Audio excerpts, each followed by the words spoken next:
Hey there, and welcome to the Contentment Creator Podcast, the show designed especially for creative entrepreneurs just like you who are committed to a beautiful life that's rooted in courage and contentment, and that's blooming with creativity and prosperity. I'm your host, Ellen Broen, a certified life coach, a singer, a mother, and a lover of alliteration, dogs, and deep conversation. This show is designed to become a part of your daily routine to help you, fellow contentment creator, dig deep to clarify your life vision, catalyze your creative flow, and fuel your entrepreneurial fire in just a few inspiring minutes each day. Each Thursday, we talk about consistency, and this month, we're focusing on the unique path to growth that pregnancy and postpartum offers us creators.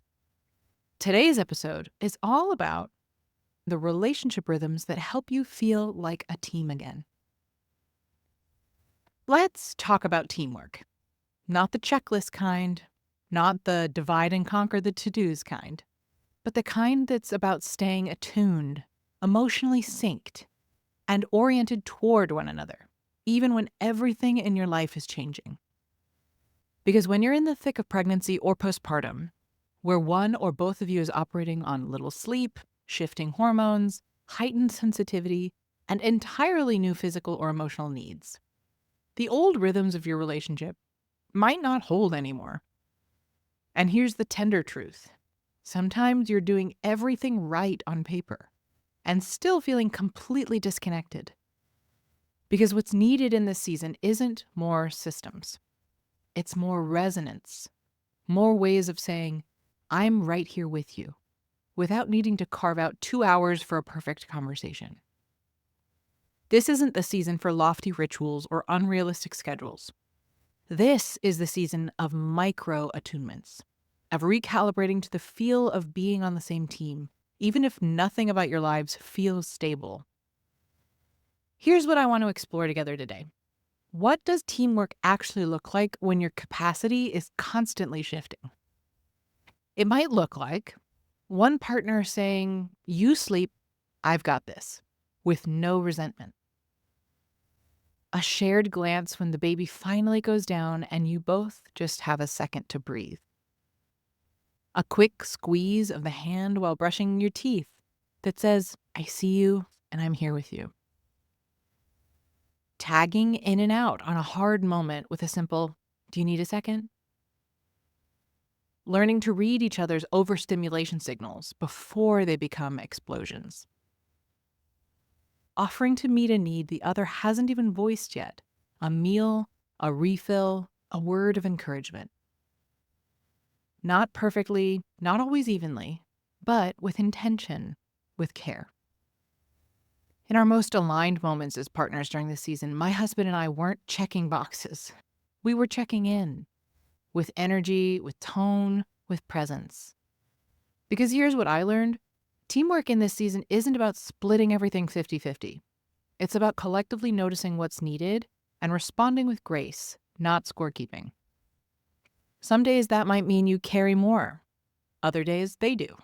And ideally, you both stay aware enough to say, hey, I think we've gotten a little off balance. Let's recalibrate.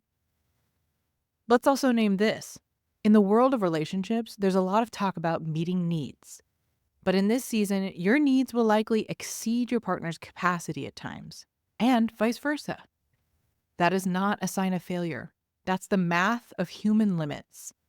So part of staying on the same team is learning how to name your needs clearly without assigning blame. Advocate for support outside of the relationship so you don't deplete the only well you're drawing from.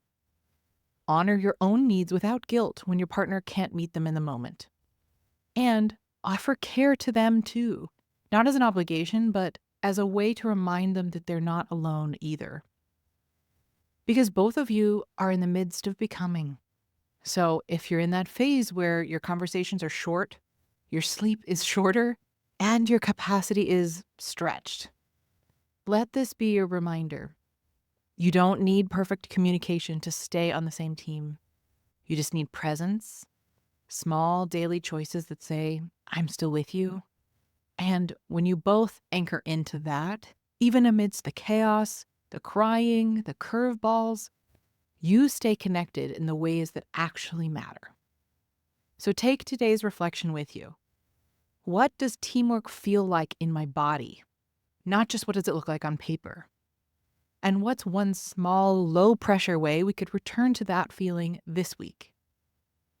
You're allowed to evolve your rhythm. You're allowed to choose togetherness over performance. And you're allowed to build a new kind of consistency, one rooted in grace, not in grind. Thank you for being here with me today. And join me tomorrow if you're curious to explore how to manage the higher mental load and emotional labor during and after pregnancy. If you enjoyed today's episode, please share the love by sending it to someone you know it would support and by leaving reviews and comments. It would truly mean the world to me to hear from you and to support those you care about. Hit that subscribe button so you never miss a day and join me in my mission to help a world full of content creators become a world of contentment creators.